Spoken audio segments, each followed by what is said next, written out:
Le théâtre et moi. Je crois que le théâtre a toujours été présent dans ma vie, même lorsque j'ai eu moins de temps à lui consacrer. À l'école, au collège, en centre aéré ou en colonie de vacances, il y avait toujours un spectacle de fin d'année ou de fin de vacances. Et j'y participais en tant que comédienne, danseuse, et souvent aussi en tant qu'assistante à la mise en scène. La première pièce dans laquelle je me souviens avoir joué, c'était On ne badine pas avec l'amour. Je jouais Dame Pluche. Bah oui, les rôles de jeune première, ça n'a jamais été pour moi.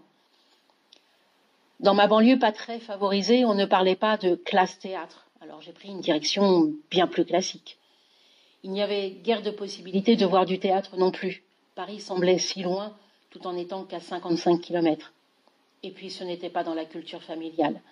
Devenue adulte, j'ai mis du théâtre dans ma vie à chaque fois que c'était possible. Aussi, je ne remercierai jamais assez mon ex de m'avoir larguée. D'abord parce que grâce à lui, j'ai vraiment rencontré l'homme de ma vie, et puis surtout parce que j'ai renoué avec le théâtre. Dans les années 80, il y avait un magazine gratuit qui s'appelait 7 à Paris. Le lundi, je le récupérais à la gare en allant travailler. Je fonçais sur la page 2 où je trouvais les concours pour gagner des places de spectacle.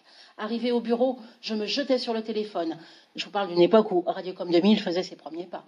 Et là, je gagnais 2 à 5 places pour 5 spectacles, un pour chaque soir de la semaine.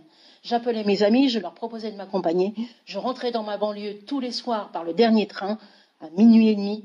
Je dormais 4 à 5 heures par nuit, mais je m'endormais riche des émotions que m'avait apporté le spectacle vu, que ce soit Tchekhov à Héberto, une pièce en brésilien aux Amandiers, un bon boulevard, ou bien un spectacle d'humoriste au blanc manteau.